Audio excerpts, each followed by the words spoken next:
Halo teman-teman semua, welcome back to LS7 Channel. Di video kali ini kita akan bahas seputar tips-tips apa saja yang teman-teman perlu ketahui sebelum teman-teman memutuskan membeli Nintendo Switch Custom Firmware alias CW. Nah, kira-kira kita akan bahas apa aja ya? Saya udah siapkan juga. Nanti kita akan bahas plus dan minusnya untuk teman-teman jadikan pertimbangan untuk masing-masing jenis device-nya Nintendo Switch. Kan ada macam-macam ya. Terus nanti saya jelasin paket penjualannya sebagai acuan. Jadi kalau misalnya teman-teman mau beli bekas gitu ya, second hand, nanti kira-kira kalau baru itu dapatnya apa aja sih, nanti ini bisa dijadiin acuan. Lalu tips dari saya, kalau misalnya teman-teman beli baru apa aja sih yang diperhatikan gitu.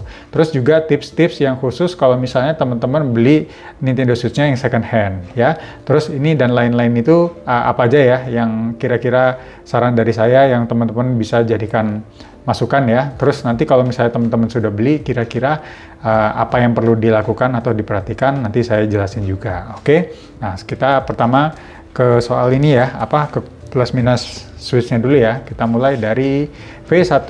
Oke? Nah, pertimbangan teman-teman kalau misalnya mau beli V1 ya, yang CW tentunya, bukan yang OV, nanti cocoknya buat sama siapa sih gitu.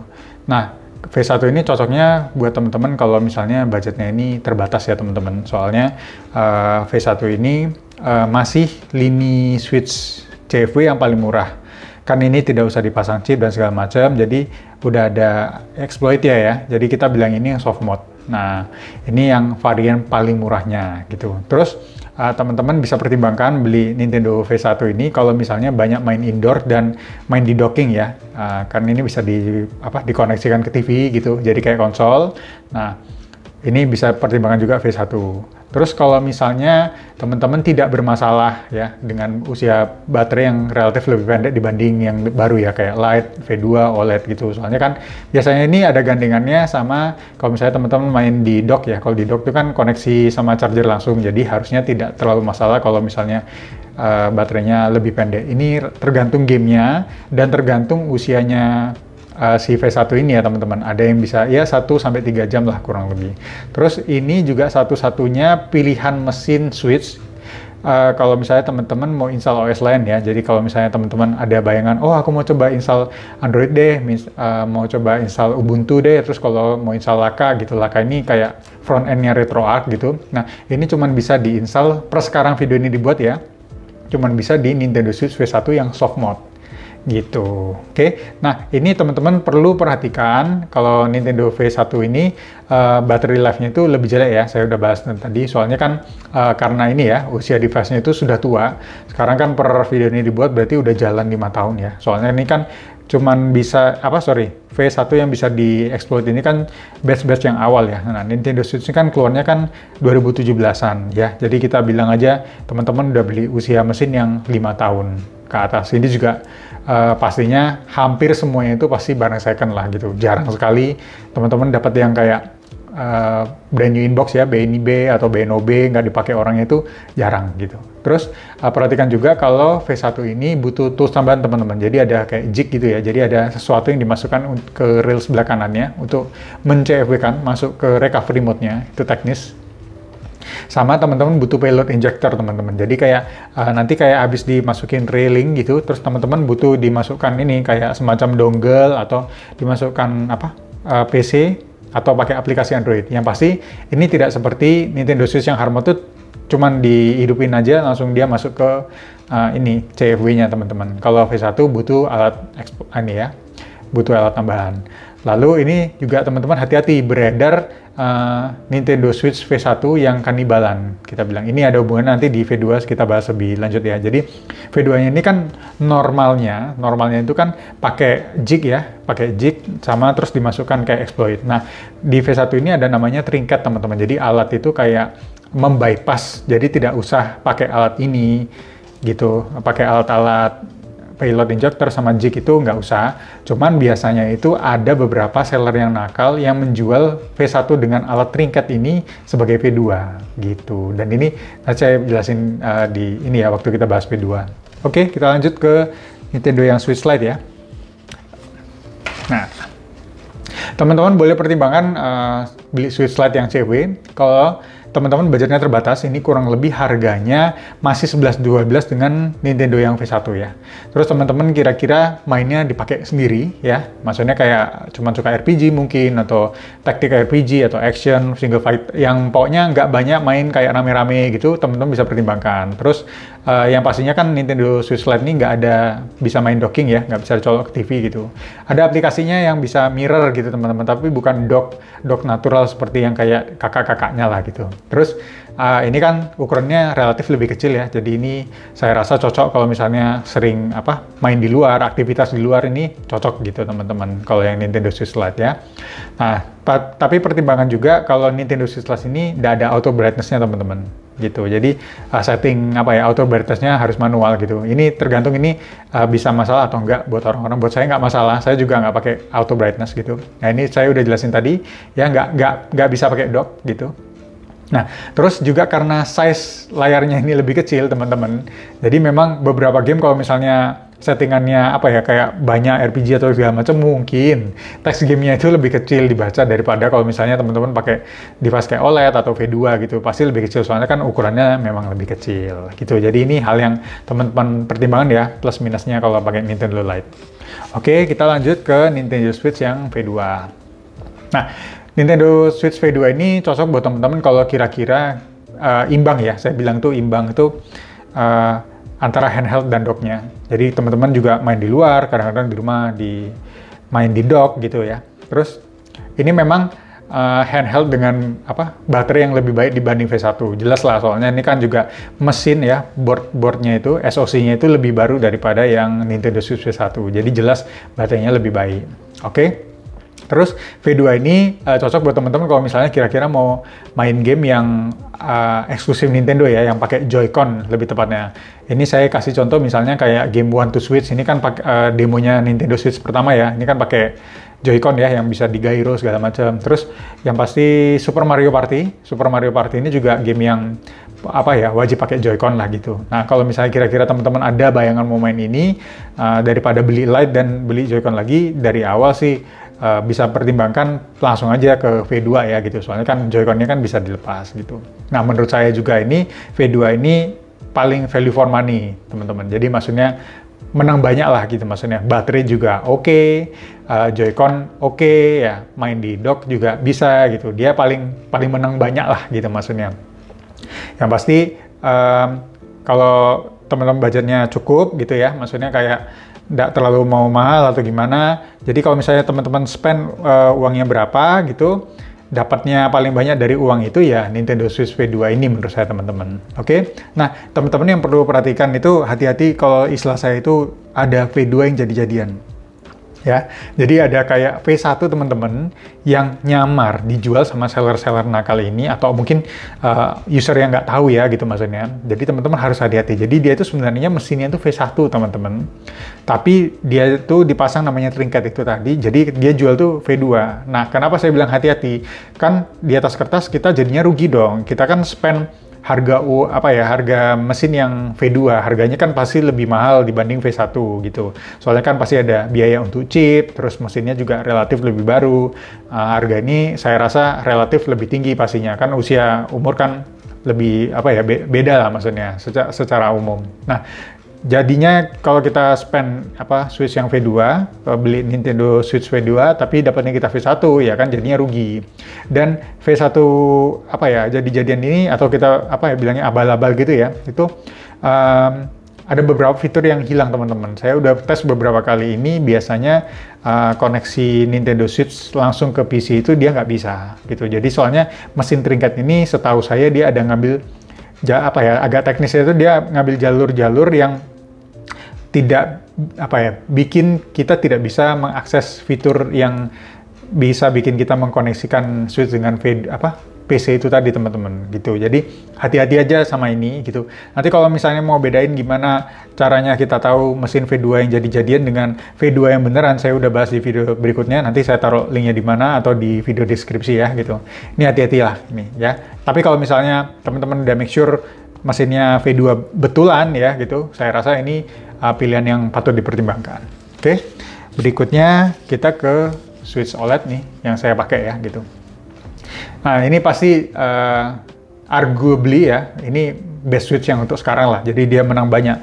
Secara build quality dia pasti naik ya. Terus layarnya lebih besar pastinya. Terus klaimnya Nintendo, speakernya lebih baik daripada yang V1, V2 gitu. Terus QOL nih ya, Quality of Life Improvement ini untuk beberapa aksesorisnya teman-teman. Jadi ada beberapa tech reviewer yang bahas gitu, maksudnya untuk detail-detail kecil seperti kayak kabel HDMI, Joy-Con grip itu beda teman-teman. Ada detail-detail yang dibedakan dibandingkan dengan paket penjualan yang di V1 sama V2 gitu. Jadi layar OLED ini juga pasti beda ya sama LCD. Biasanya kan ada yang kena, kalau udah kena layar OLED tuh pasti beda sama yang layar LCD gitu ya. Nah, terus ini ada beberapa hal yang patut teman-teman perhatikan ya. Karena ini mesin OLED ya, ini kan rilisnya mungkin 1 tahunan ya mungkin ya. Jadi masih ada concern soal durabilitasnya layar OLED itu sendiri teman-teman. Jadi kalau kita bilang oh layar OLED gitu, jadi OLED ini kan organic LED ya kita singkatannya ini. Jadi jangan disamain, orang tuh kira OLED-nya Nintendo Switch ini layarnya itu kualitasnya sama kayak OLED HP. Beda teman-teman. Kalau layarnya itu sama kualitas dengan OLED HP, harganya pasti jauh lebih mahal daripada ini. Jadi memang ini jadinya teknis, kita bahas dikit ya. Jadi memang tipe layar OLED yang dipakai di Switch sama di HP kebanyakan itu beda teman-teman gitu ya. Nah, durability ini ada concern tuh misalnya kan apa ya, kalau konsol handheld dipakai lama gitu kira-kira kualitas layarnya gimana, soalnya ada bukan isu ya, jadi kayak misalnya kayak ada screen retention, ada burn in, itu belum belum teruji, soalnya kan pemakaiannya kan tidak selama itu. Tapi kalau misalnya kira-kira usianya udah dipakai intens 5 tahun, mungkin 8, 9, 10 tahun, nah ini kan belum ada yang tahu gitu. Terakhir kan ada yang ngetes itu YouTuber luar, mungkin sekitar 7.000 jam ya, makanya itu dia mulai ada kayak screen retention gitu, burn in sedikit itu dengan pemakaian ekstrim. Tapi ya who knows ya ke depannya, ini yang masih jadi pertimbangan. Nah, terus kalau misalnya teman-teman tertarik sama Switch OLED ya, jadi harus tahu kalau misalnya pasang chip di OLED ini beda daripada yang Lite sama V2 teman-teman, atau di V1 yang patch ya gitu. Ini lebih rumit teman-teman. Soalnya ya teknis dikit, tapi intinya chip itu harus di wiring ya, disambung sama kabel. Beda dengan kayak yang V1, V2, dia relatif jauh lebih simpel lah teman-teman gitu. Oke, soal yang pemasangan chip lebih rumit ini, saran saya cuman cari teknisi yang terpercaya atau menyediakan garansi pemasangan lah gitu. Misalnya kan kita nggak tahu ya, kalau misalnya kalau teman-teman beli ini baru di toko gitu ya, misalnya tanya ini ada garansinya nggak, pemasangannya gimana, terus nanti kalau misalnya ada apa-apa gitu teman-teman tahu harus cari teknisi ke siapa, atau nanti tokonya mau apa gimana lah, kebijakannya kan masing-masing ya, orang atau pihak penjual gitu. Nah, soalnya kenapa? Kalau misalnya pemasangannya kurang baik, kira-kira nanti kan ada beberapa isu kayak lampu chipnya ini nggak nyala hijau ya, jadi kayak ada merah, nggak mau booting segala macem. Nah, daripada kita mau kayak mau enak, mau cepet-cepet, saran saya itu sabar aja dulu. Gitu. Kenapa? Kita make sure aja pembeliannya itu benar-benar tepat. Jangan sampai nanti kita malah buang waktu di belakang temen. Jadi rumit di belakang itu maksudnya kayak nanti udah kita bawa main 2 minggu, sebulan, 2 bulan. Begitu rupanya dimainin nggak bisa hidup, kita harus kirim balik ke mana? Ke tokonya atau ke teknisi, nanti nunggu antrian lagi, makan waktu lagi, kirim lagi ke tempat kita lagi. Jadi kan saran saya itu sabar aja, kita butuh diinspeksi belinya di mana, terus kita cari tahu lebih lanjut lah gitu, maksudnya jangan asal beli, saran saya gitu. Oke? Nah, berikutnya saya mau bahas kalau teman-teman yang mungkin belum tahu ya gitu ya. Jadi kalau misalnya aslinya beli Nintendo Switch itu dapatnya itu apa aja sih gitu ya. Nah, ini paket penjualan lengkapnya kalau misalnya teman-teman beli baru, dapatnya apa aja ya. Yang pasti konsol Switch-nya ya, Nintendo Switch-nya, terus Joy-Con-nya ya, Joy-Con-nya dapat, terus biasanya dia dapat dock. Oke, terus ada Joy-Con grip ini, jadi kayak kayak tempat untuk naruh Joy-Con-nya teman-teman. Jadi kalau misalnya Switch-nya di dock di TV, Joy-Con-nya ditaruh, kan nggak enak main kayak gini ya. Terus dia, nanti dia ada ada kayak tempat masang ininya, namanya Joy-Con grip. Oke, Joy-Con strap ini terus juga ada alat dipasangin supaya bisa main pakai tali di sini ya, kalau teman nggak tahu. Terus charger Nintendo-nya sama kabel HDMI-nya. Nah, kenapa perlu saya kasih tahu paket penjualan ini teman-teman? Mungkin ya, ada yang belum tahu. Terus kan ada yang ini ya, kalau beli second hand terutama ya. Jadi ada yang diketeng teman-teman, dipisah-pisah jualnya. Mungkin tabletnya aja, terus misalnya Joy-Con-nya aja dibeli. Mungkin dia ada paket, saya cuma tablet sama Joy-Con gini-gini, boxnya nggak ada misalnya. misalnya, oh saya cuma jual switch sama joyconnya sama docknya aja, tapi yang grip, strap, chargernya nggak ada. Oh mungkin Nintendo Switch switchnya aja sama joycon sama chargernya, itu kan apa ya. Jadi kalau misalnya teman-teman tahu misalnya ya, biasanya sih saran saya cari acuan, misalnya gini, kita beli Nintendo Switch baru harganya sekian, misalnya kita bilang let's say 5 juta gitu, misalnya 5 juta. Nah kalau misalnya dapat baru itu dapatnya sekian, itu harganya 5 juta. Terus nanti kalau misalnya teman-teman nanti tertarik beli second hand yang kayaknya aku nggak butuh deh sama kotaknya, aku yang penting konsolnya aja mungkin ya gitu kan, harganya udah relatif mahal gitu misalnya. Nah jadi teman-teman bisa ngukur gitu, maksudnya kira-kira harga yang pantas itu berapa gitu maksudnya, sambil-sambil teman-teman mungkin bisa cari pasaran ya gitu, kayak oh kalau konsolnya aja sekian, terus nanti kalau konsol sama joyconnya aja sekian, atau joyconnya aja berapa sekian. Nah teman-teman bisa ada bayangan, itu maksud saya. Oke, ini paket penjualan lengkapnya, mungkin teman-teman ada yang belum tahu ya, switch, joycon, dock, grip, strap, charger, sama kabel HDMI-nya. Oke, nah ini tips pembelian dari saya kalau misalnya teman-teman beli device baru. Oke. Nah, device baru ini saya asumsikan teman-teman belinya V2 Lite atau OLED ya gitu kan. Kalau V1 yang CFW kan saya bilang hampir nggak ada yang baru lah gitu. Semua pasti barang bekas, malah ada yang kanibalan gitu maksudnya. Oke, kalau misalnya teman-teman beli baru ya, tolong sama sellernya make sure aja, saran saya dari baru langsung dibuatkan emunan. Ya, kalau buat teman-teman yang belum tahu, nanti saya punya video khusus untuk bahas emunan ini apa, bisa cek video saya yang lain, saya taruh di deskripsi mungkin ya.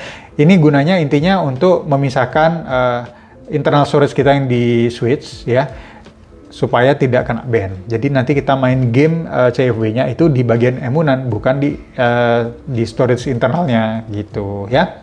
Terus nanti kalau memungkinkan teman-teman cek ya jenis chipnya. Jadi ada SX Core atau HWFly, ini dua brand ya. Nah ini mereknya aja, ini nggak ada bedanya, cuman brandnya ada SX Core sama HWFly. Kalau sekarang ini teman-teman beli yang baru, apalagi yang OLED, rata-rata sudah hampir pasti pilihannya itu cuma HWFly.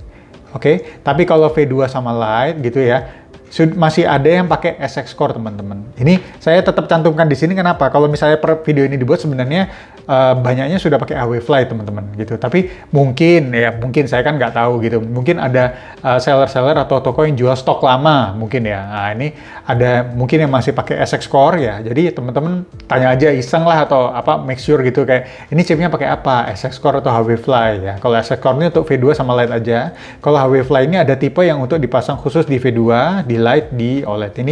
Ini teknis ya, soal chip sama SD card saya ada bahas juga ya. Nanti saya semua yang teman-teman perlu tahu saya taruh linknya di bawah nanti. Oke. Terus juga make sure teman-teman tanya aja chip ini bisa di-upgrade nggak firmware-nya nanti gitu. Tanya aja nanti, ini juga spesifik, tapi teman-teman tanya aja, misalnya mau beli Gan, nanti firmware-nya bisa di-upgrade nggak chipnya? Firmware chipnya ya, bukan firmware Nintendo Switch-nya, tapi chipnya, firmware-nya bisa di-upgrade atau tidak. Nah, oke, jadi teman-teman make sure tanya, berarti pertama minta buatin emunan, terus nanti, chipnya itu pakai apa? SX Core apa HWFly? Misalnya dia jawabnya HWFly gitu. Firmware-nya bisa di-upgrade apa enggak? Bisa atau enggak? Gitu. Teman-teman butuh tanya itu aja ya. Nah, terus berikutnya kalau misalnya teman-teman ada yang mau beli OLED gitu ya. Jadi kan ada isu kalau OLED ini ada green tint ya, kalau teman-teman pernah dengar. Jadi hue-nya kayak shade-nya layar itu lebih ke arah hijau. Ini terutama untuk di brightness yang settingannya low. Nah, ini soal green tint ini sebenarnya Nintendo sudah confirm sendiri kalau ini bisa dibilang fitur ya. Jadi karakteristiknya OLED. Jadi mereka menganggap kalau mereka udah keluarin ini sudah lolos QC lah gitu. Nah, jadi teman-teman maksud saya itu cek ya, kalau bisa mungkin cek fisik atau datang ke toko atau mungkin COD ya ke tokonya, itu bisa dicek, mungkin hidupin green tint-nya. Nah, itu nanti brightness paling tinggi sama brightness paling rendah itu gimana. Jadi green tint ini macam-macam teman-teman. Jadi ada yang misalnya kalau di sini kayak mungkin bagian sebelah sini aja, mungkin ada yang bagian bawahnya sini atau mana, macam-macam variasinya. Nah, soalnya ini kan bervariasi ya, jadi teman-teman ini tergantung kebijakan toko saya rasa. Jadi make sure aja green tint-nya ini acceptable atau enggak. Kalau menurut saya green tint ini sudah kayak udahlah, itu udah pasti ada lah kalau di OLED gitu. Masih kita pakai juga pertama oke, lama-lama ya kemungkinan itu tetap masih ada. Jadi makanya saya bilang tulis di sini kayak green tint ini acceptable atau enggak gitu. Saya punya ini ada sih. Jadi kalau misalnya kayak agak low, dia green tint-nya ini ya, kayak sedikit hue jadi hijau gitu. Atau kalau nggak salah dia sekitar bagian sini. Tapi saya pribadi nggak terlalu mengganggu sih. Oke, terus yang terakhir kebijakan garansi nih, teman-teman. Misalnya kalau misalnya kayak rusaknya bagaimana ya? Jadi teman-teman tolong tanyakan spesifik. Jadi biar kalau orang Jawa bilangnya nggak kecelek gitu, jadi nggak merasa tertipu nanti ke belakangnya. Oke, ini tips pembelian barang baru. Nah, kalau misalnya saya beli barang second hand gimana? Atau barang bekas gitu. Ya, ini tips-tips dari saya. Ya, pertama yang pasti cek kelengkapan aksesorisnya yang tadi, teman-teman nih. Ya, misalnya kalau dia ngeklaim misalnya tadi, oh ini full set misalnya, full set teman-teman cek dulu. Termasuk nggak itu Joy-Con-nya, Joy-Con strap-nya, Joy-Con grip-nya, charger-nya gimana dan segala macam. Oke. Terus cek kondisi fisiknya ya. Nah ini kalau misalnya COD, teman-teman kan bisa langsung cek ya fisik segala macam. Kalau mungkin yang belinya online atau apa di e-commerce, kalau memungkinkan, tolong dimintain fotonya sama videonya. Jadi kayak gimana? Ya paling nggak kan biar ini ada buktinya gitu teman-teman. Oke? Nah kondisi fisik ini juga termasuk ini ya kayak apa namanya kayak aksesorisnya ya, jadi chargernya itu fungsinya baik nggak, terus nanti railingnya enak segala macam nggak gitu. Oke ya, terus tolong tanyain minusnya aja. Kalau misalnya second hand kan pasti ada minusnya apa, minus pemakaian kah, mungkin kalau dia bilang ada jatuh kah, ada bocor kah segala macam, tanyain aja. Jadi at least kita tanya aja terbuka sama dia. Oke, nah ini kalau teman-teman memungkinkan untuk COD ya, tolong ceknya itu layarnya ya, jadi kualitas layarnya ini, terus touchscreen-nya ya, speakernya kayak gimana, terus terutama kalau yang V2 sama OLED, railingnya ya, jadi ini gimana segala macam ya, masih kenceng nggak, masih rapat atau udah mulai ogle-ogle segala macam. Terus nanti kalau misalnya Joy-Con dicopot, apa wireless-nya suka koneksi nggak, masih bisa koneksi nggak, kadang-kadang ada yang nggak koneksi itu ya. Terus drift analognya ya, tolong dicek ini nanti analognya udah ngedrift atau enggak gitu ya.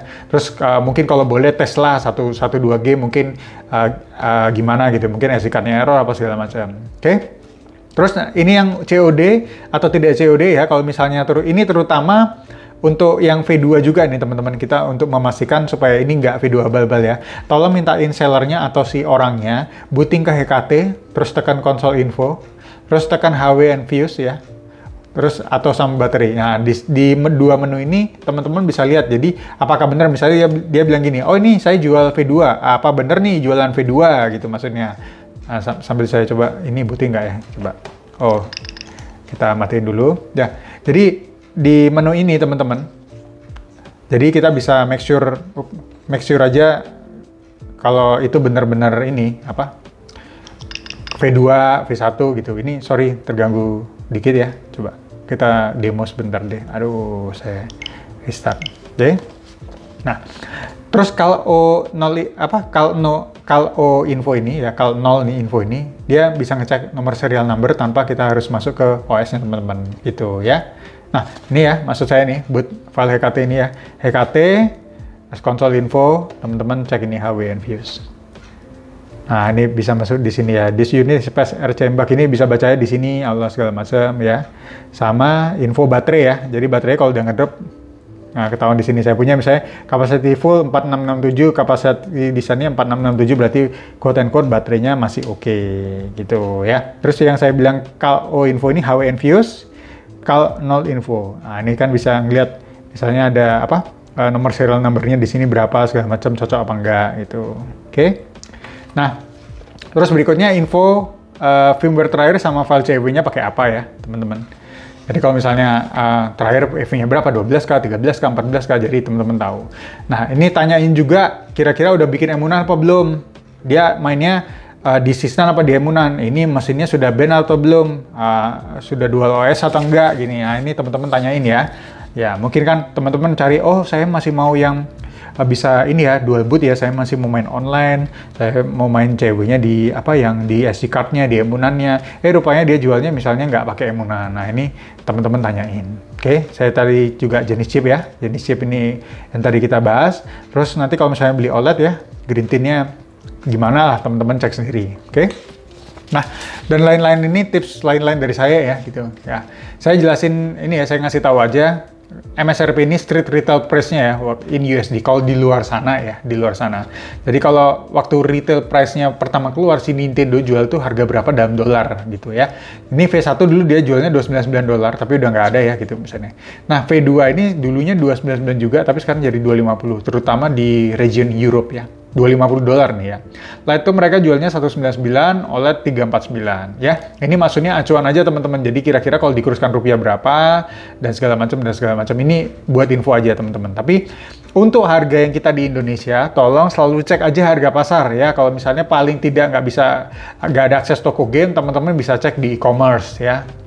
E-commerce kan banyak, misalnya teman-teman ketik aja Nintendo Switch CFW, Nintendo Switch V2 CFW, Switch Lite CFW, Switch OLED CFW, nah itu mereka jualnya harga berapa, atau paling nggak cek dari OFW dulu berapa mungkin harganya sekarang gitu. Ini tanpa chip ya teman-teman ya. Nah tapi kalau dari sini teman-teman kan bisa ngecek yang OFW atau yang ngecek CFW ya, teman-teman kan bisa cek ya. Terus sama kalau misalnya teman-teman punya mesin OFW ya, terus kira-kira teman-teman mau apa ya, pakai pasang chip sendiri di mesinnya teman-teman yang sudah yang sudah punya. Nah, harga install chip itu termasuk chip dan jasa pemasangan teman-teman. Jadi kalau dibilang mungkin ya, ada yang kaget nih, harganya kok mahal?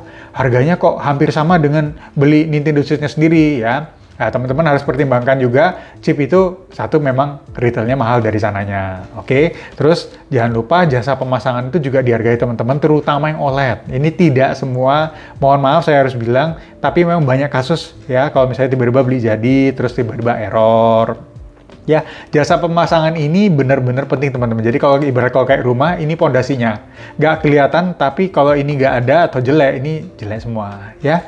Terus ini juga mungkin tergantung seller ya, apakah SD card-nya itu dihargai juga sekian, terus game-gamenya berapa, terus mungkin ongkirnya ya, posisi lokasi teman-teman dari tokonya dan segala macam. Ini patut dipertimbangkan ya. Ini kalau saran saya yang lain-lain, selalu cek ini harga ini, sama kalau di chip ya.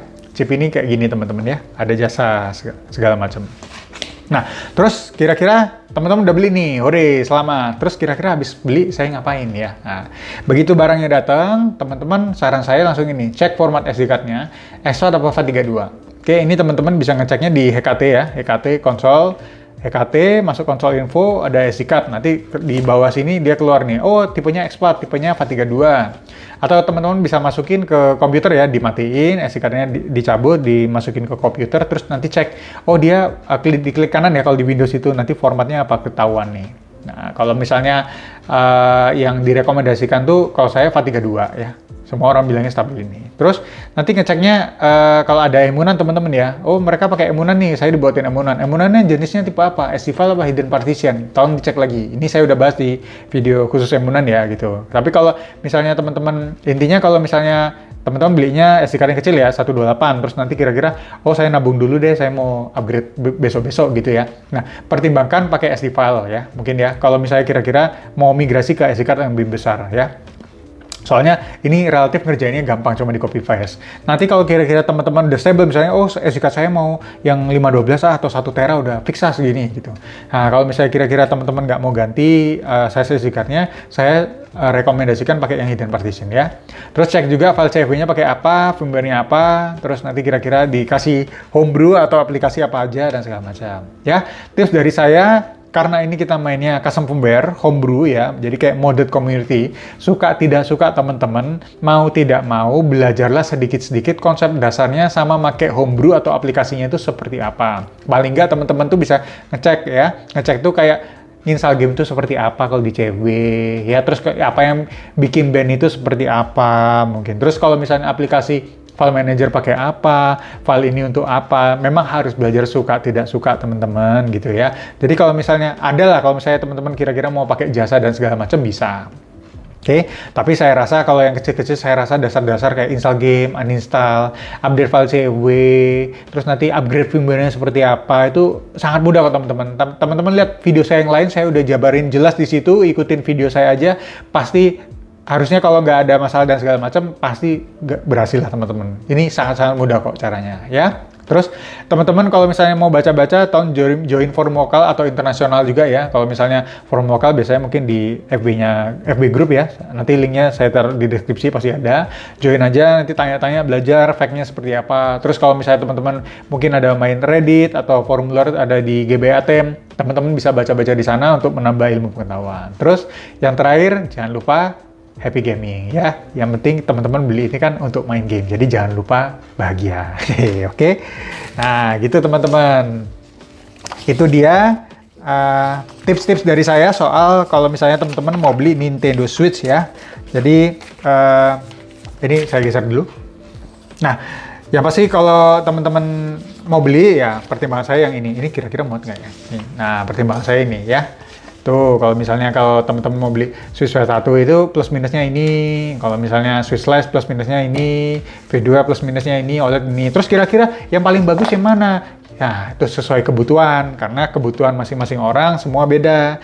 Kebutuhan saya sama mungkin audiens di sini beda. Kita kebutuhannya nggak ada yang sama, tapi kalau misalnya perdebatan apa yang kira-kira kelebihan kekurangannya pasti bisa dipelajari lebih lanjut, sama kan pasti kan ini ya, soal harganya teman-teman. Nah, kalau ini kan kita nggak bisa ngomong kan, kalau kemampuan finansial orang masing-masing berbeda, oke? Tapi kalau misalnya ada kira-kira mau dipakai lama, mungkin boleh beli yang V2 langsung apa OLED.